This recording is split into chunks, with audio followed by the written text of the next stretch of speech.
FlossTube, welcome to my channel. My name is Grace. I'm the Paisley Stitcher here on FlossTube as well as on Instagram. Welcome back to FlossTube number 3. I have things I want to cover today, including some whips, a Bristol Sampler discussion that kind of just started out with a comment on Instagram and took on a whole new life. And viewer comments, just to name a few of the things. I have a lot to talk about today, but first I wanted to talk about viewer comments from FlossTube number 2, where we went way back in the vault, if you remember, back to 1986, I want to say, and I wasn't sure who designed this, and my sister found it online, and it's an Alma Lynn design from the book Country Folk Art 2. So Alma Lynn designed that. And I loved your comments about geese, right? If you are a stitcher from the 80s and the 90s, geese were everywhere. And one person commented, "You took me back to the 80s and the 90s with the geese and the teddy bears. I think my mom still has pieces hanging in her house." I have a lot in my closet I haven't even shown you yet. Another person said, "Thank you for sharing a blast from the past. The geese. I remember the geese and the bears." And then another commenter said, "Teddy bears, geese, and those long-eared rabbits. What were we thinking? We were crazy about them. They were everywhere if you were a stitcher then." So talking about going way, way back in the vault and showing you things I stitched early in my stitching journey, here's one. This is East or West, Home is Best. It's Country Sampler Book 2 by Nancy Rossi, and it was put out by Dimensions. All right, I'm going to show you my finish. I recently framed this. I have always loved this piece, and I calculated I stitched this 31 years ago. And I ordered online a frame, a gray frame, thinking a little more modern, but I want to be able to hang it in my home, and there it is. East or West, Home is Best. And I stitched it on even weave using the called for DMC. So here's where I'm starting to break out from the Ada and trying even weave. So I ordered this frame online and I pinned it to mat board using the tutorial from Kitten Stitcher. You can find that on YouTube. So I pinned this, and then I taped scrapbook paper or glued scrapbook paper to the back, just to cover it up and close it up and protect it. And then I always put a label on the back showing when I stitched it, who's the designer, etc. So East or West, Home is Best. I love this.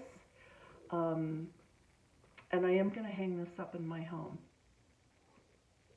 All right. The next project I want to show you is in timeout right now.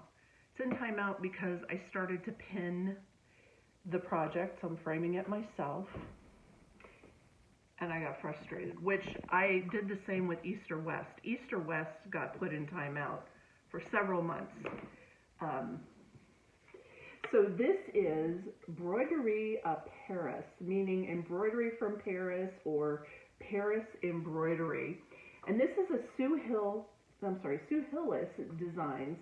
I stitched this on 32 count vintage country mocha using the called for overdyed threads. And I just ordered the frame online, but I am not happy with, you can see my border is not straight in the pinning. I am not happy with that.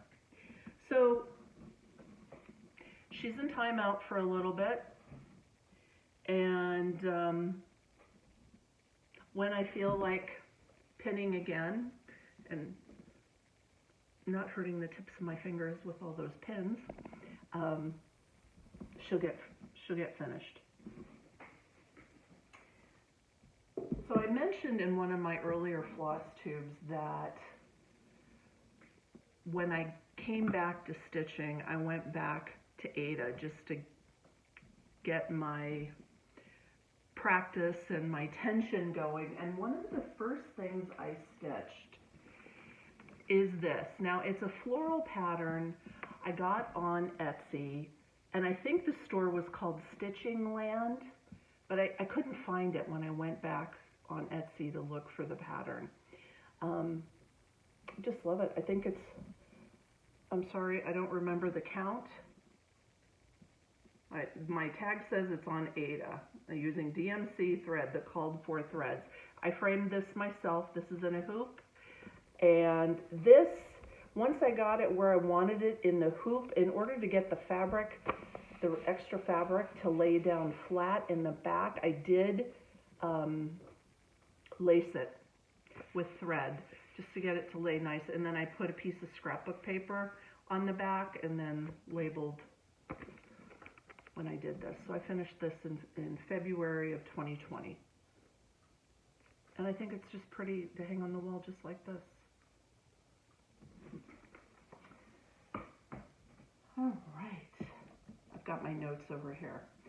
So I want to talk to you a little bit more about the reproduction that I am doing. I have 4 antique samplers now that I've acquired recently, and I want to reproduce them. And the first one that I've introduced is Euphemia Mickey, Scottish sampler. Here she is again, from 1882. Faded on the front, very bright on the back. So I have completed charting her, and now I'm stitching her. And I have to tell you, I have a new appreciation for designers. Selecting color is not easy. You've got the faded colors on the front, the bright on the back, and I also want to put colors in my sampler that you're going to want to stitch, right? Who wants to stitch something that I don't know, is all faded? I need your help on that because I don't know. So here she is. Here's where I'm at so far, and actually some of her is, had I been prepared, she'd be all ready for you to see her.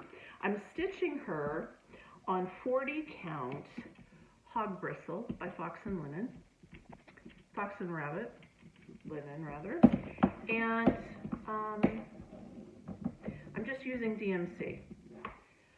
Okay, so here she is so far. I'm struggling with the reds. I'm thinking that I'm going to go with this darker, more, not quite as bright of a red. This is 817. I think that's a little bit bright. I'm looking at the blues. Do I want to go with a lighter, not a lighter, but less bright? This blue's pretty bright.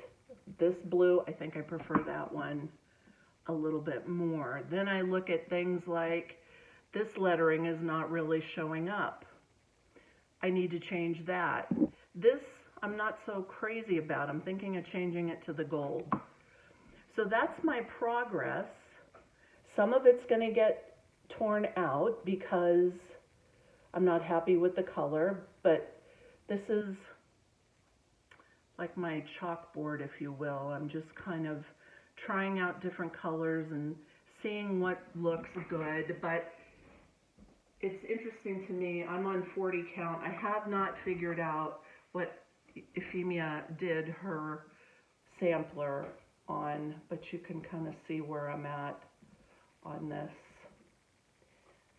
So it's been a really interesting process, and like I said, I have respect for designers, you know, who are reproducing samplers, trying to figure out the proper colors. Do they go together? Would people like to stitch those? So more to come on that. All right, I want to show you some of my whips because in between working on Euphemia, I also worked on my own whips. And the first one that I want to show you is Jane Hopkins, 1875, by Hands Across the Sea Samplers. And I am stitching this on my favorite linen, 40 count, light hazelnut by XG Design. You can find her on Etsy. Make sure I'm not knocking over everything here. Here she is. And I'm stitching Jane using Soie d'Oger silk, which, the colors are so bright and vivid, and I'm so happy with this. This one I haven't wanted to put down, so you can kind of see where I'm at. I started in the middle on this one.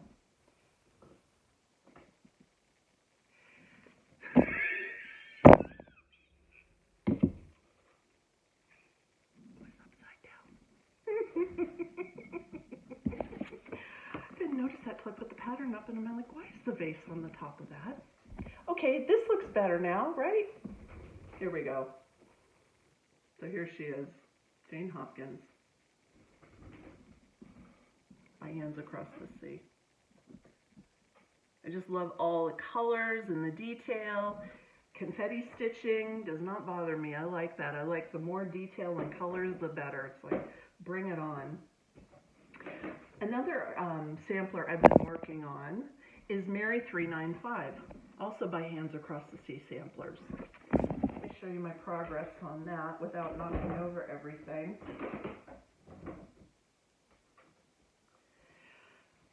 Here she is. She's a big girl. And she's upside down.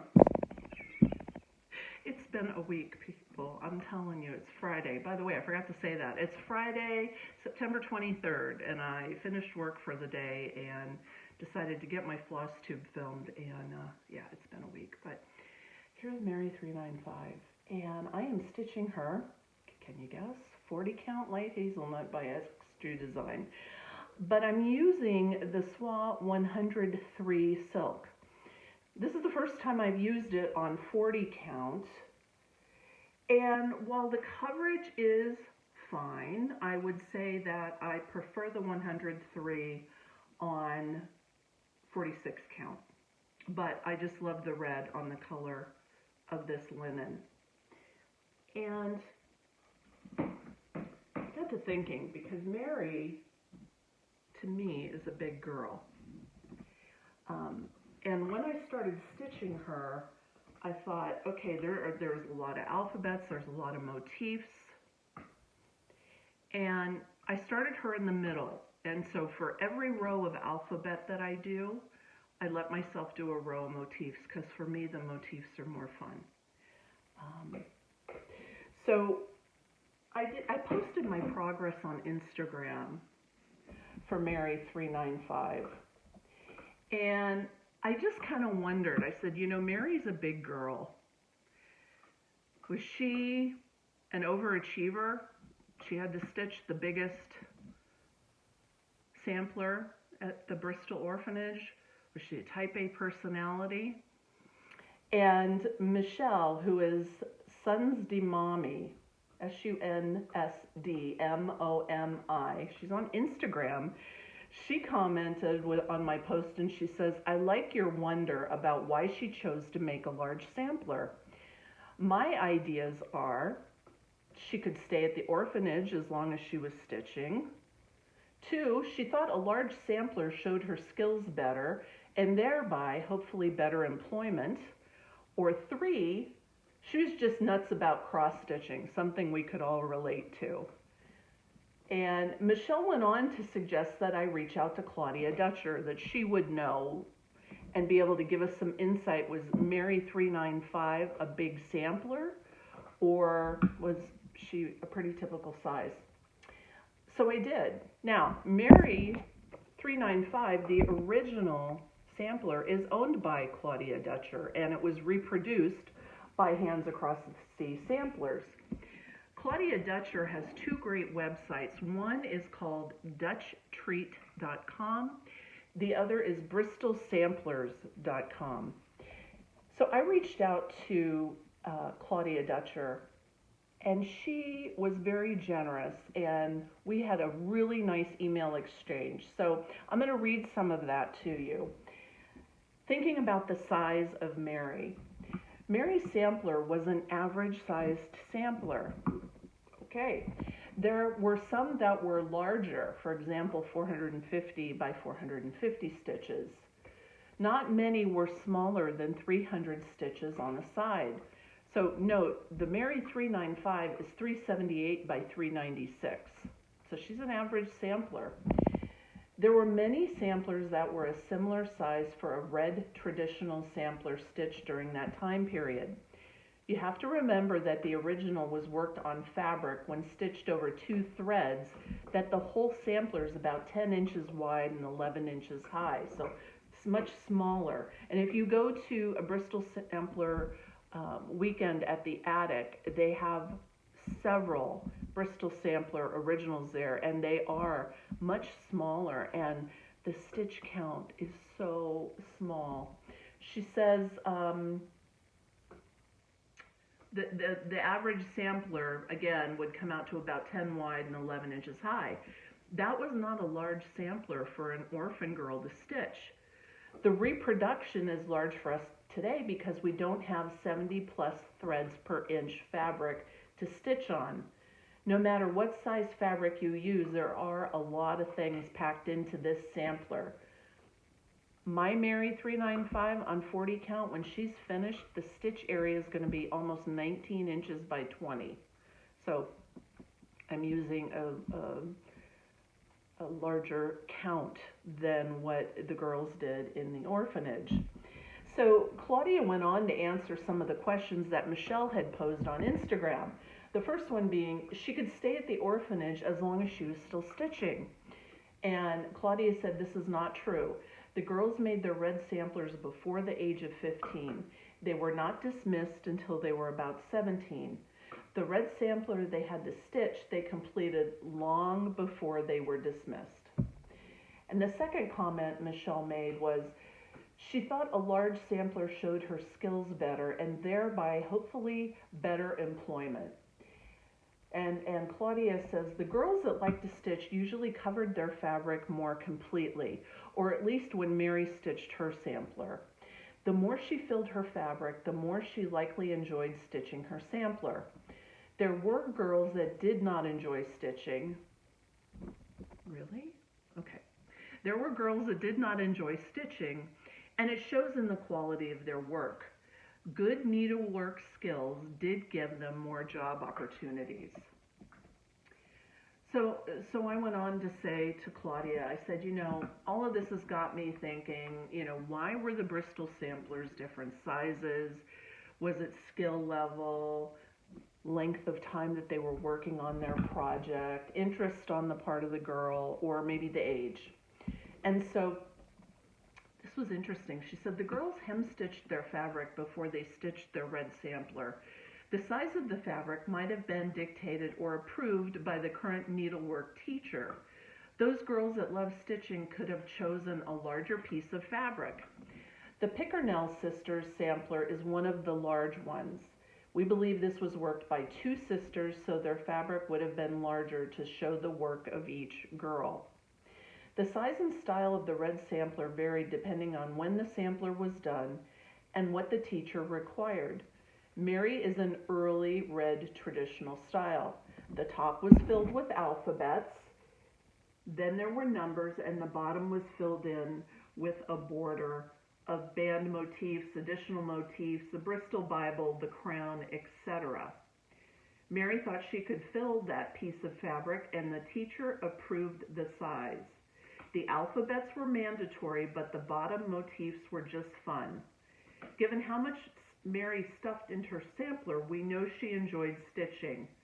And Claudia said the style of Mary 395 is one of her favorite styles of Bristol Samplers. She went on to say the samplers with more stitching were done by girls who loved to stitch. They knew that when they chose the size of their fabric, they would have to fill it. Unless they died or left the orphanage, they had to complete their red sampler. In the 1860s and 70s, the fabric pieces were more solidly filled. By the 1880s and 90s, there was more space left between rows and motifs. By then, it was okay not to fill every inch. Large or small, good stitcher or not, we are all happy to have these red resume with needle, wonderful samplers. At Bristol 3, which is going to be in June 2023 at the Attic Needlework, we will look at the multicolored samplers. These were the second sampler that the girl chose to stitch. And I actually have a pattern. So I've attended 2 Bristol Sampler weekends where Claudia was teaching, and she gave us several patterns. Now this is a Bristol Sampler that has multiple colors in it. So she says, I know people love the red samplers, but my personal favorite group of Bristol Samplers are the multicolored ones. Now, I don't know if she's referring to this. I'm just looking at it because it's not red. And she says, it will be a fun event with even more things to learn and see. So, Claudia, thank you so much for being so generous with your time and teaching us more about the Bristol Samplers. It's just fascinating. If you get a chance to go to the Attic Bristol Sampler weekend, please go. It is a wonderful weekend, and I'm going to show you some of the patterns that Claudia has given us. This one is called Miss Payne, and this is a Bristol Sampler.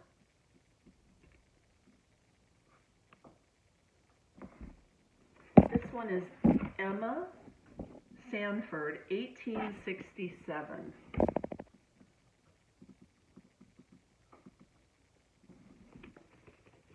Now, other things that we talk about at the Bristol Sampler weekends are sampler patterns.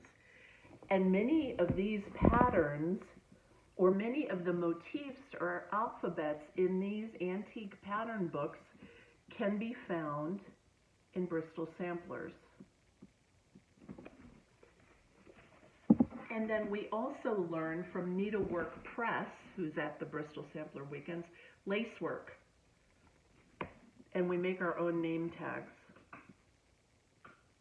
So lots of great information. Of course, any retreat put on by the Attic is phenomenal. So again, thank you, Claudia. Michelle, thank you for spurring on that conversation. I love connecting with all of you. With that in mind, I've got several FlossTubers I've been watching. When I stitch, I tend to get up really early in the morning before work, and I stitch, have my coffee, and I'm watching FlossTube. So one that I was really pleased to see she has a FlossTube is Tanya. I met Tanya in February. Her FlossTube is called the Zen Stitcher, and she has 2 FlossTubes up showing her beautiful projects. Now, Tanya, when I met her in February, had Bridget Power by GGR completed, and completely inspired me. And I showed this in my first FlossTube, but here is Bridget Power by GGR. Told you, it's been a long week. And I did this all on DMC, 40 count. So please check her out. Her projects are beautiful. I also, Molly West, Sensible Stitcher, she did a 2022 whip parade recently, and I loved her whip parade. She had a lot of samplers by many of my favorite designers. I also found a new FlossTuber, Kate. She's from Milk Thistle Fiber Arts. I believe she lives in Australia.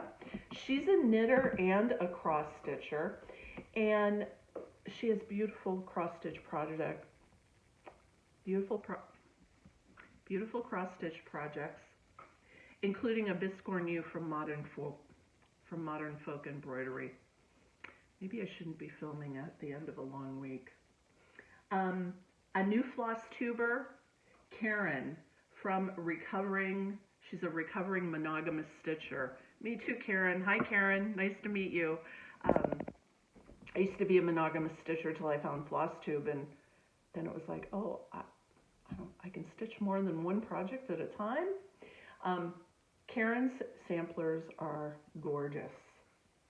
And then another FlossTuber that I've watched is Elena, For the Love of Stitches. She had a Hands Across the Sea parade. Gorgeous. She had Jane Fittis, Anne Tong Uffendell, and George Jane Marshall. Her projects are gorgeous. So I hope you'll check out one of those FlossTubers. Speaking of FlossTubers and being called out, wow, that's all I can say. Thank you. So many FlossTubers have called me out after just 2 FlossTubes. They include Stacy, the 911 Stitcher, Sarah's Stitching Spot, Lady Robbins, Finally a Farm Girl, Olivia from Pumpkin Hollow Quilts, the Nightly Stitcher, and Tanya from the Zen Stitcher. So I'm sorry if I've missed anyone, but thank you. This community is just so supportive, and I so appreciate your comments and calling me out on your own FlossTube. Thank you.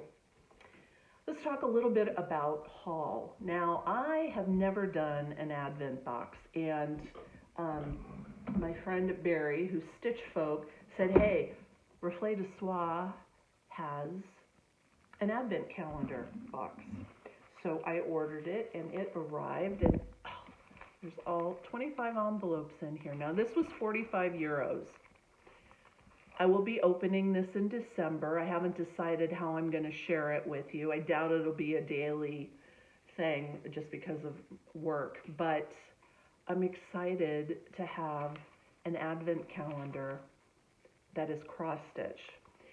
So it got me thinking about December. Now, usually I am not a seasonal stitcher. I certainly have lots of patterns that are Halloween or Christmas, but for a couple of years, I have been wanting to start this in December. Now, this is by Renato Parolin, and I'm sorry if I'm mispronouncing it, and it's called Christmas. And look at that tree.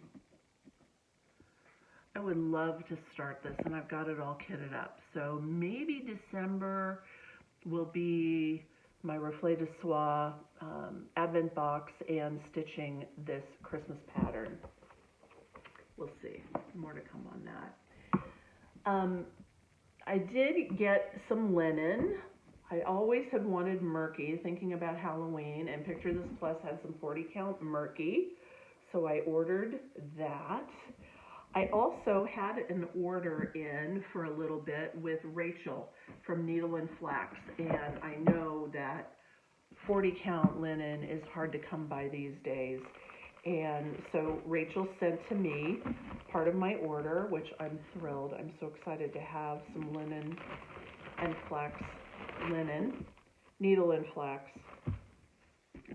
This is called Brea. Oh, look at that. Beautiful. So that's 40 count Brea. And I also received 40 count 90s Nirvana. And this one is very modeled. And I just, it's like, ooh, what can I stitch on this? I can't wait. So thank you, Rachel. Your linen is beautiful. And I cannot wait to find a project and start stitching on that. That's about all for my haul. Now my plans, you know, I have whips that I haven't even touched this year, and then I have a bunch of projects that I want to start. I need to touch these whips. I get nervous if I have too many whips, and then I want to start all these other things. So I figure if I work on these whips through the end of the year, then come January 1st, game on, and I can start all the things. And at some point we'll go through what's kitted up in all of those, and maybe you can help me decide what I should stitch for 2023 or get started anyway. So I've got 6 whips I was thinking I'll do 2 per month, but then I've got this that I want to start in December, so I don't know, we'll see what calls to me, but I want to work on Ann Thomas by Hands Across the Sea, Hoity Toity by Long Dog, as well as Pandemic by Long Dog. I've got Rosa Ada Featherstone by Hands Across the Sea, the Zimmerman Coverlet by Modern Folk Embroidery, and The Shores of Hawk Run Hollow by Carriage House Samplings. I want to work them all. I want to work on all of them, but I will select 2 for October and be happy to show you some progress, hopefully, on my next FlossTube, along with progress on Euphemia Mickey, and maybe I will have all of her colors decided. It's a slow process, but I'm really enjoying charting a sampler and then reproducing it. And I actually have a giveaway today. So I have 1 pattern to give away. I will ship anywhere. In the comments, please don't say giveaway. Please be at least 18 so I can ask for your address. You all know the rules, right? This is a new release by the Scarlet House, and this is Mary Ann Smith, 1835. And I have 1 brand new copy to give away. In your comments, please use the word Smith. Okay, that's what I'm looking for, Smith. So, oh, you know what? I have a couple more things on the Mary 395. So before I sign out, these were sitting right here, but I forgot to show you. Stitching Mary 395. I'm keeping her floss in the Tidy Made floss box that has recently been a big phenomenon, right? But it holds. Now, Mary 395 is a big girl. I'm just saying she's a big girl because she's going to take 7 spools of a Veriswa, or the 103, and I've only got 2. So, but I love this case for holding my spools. They don't roll off the table and under the couch or wherever I'm stitching, and I don't lose them. The other thing I want to show you is when I went to the attic, we, my friends, we exchanged gifts before the retreat started, and Susan Standley made us these awesome books to hold our silk in the floss away bags. So I'm using this for Jane Hopkins, and I have a floss tag that I got on Etsy, Socks for Mom. She makes those. But Susan did a beautiful job making this book to hold our floss. And so I love it, and while I'm working on my project, it's there and it reminds me of Susan. So thank you, Susan. All right, that is all I have for you today. Thank you for hanging in there with me as I stumble over my words. I appreciate all of you, and I will see you real soon. Thank you. Bye.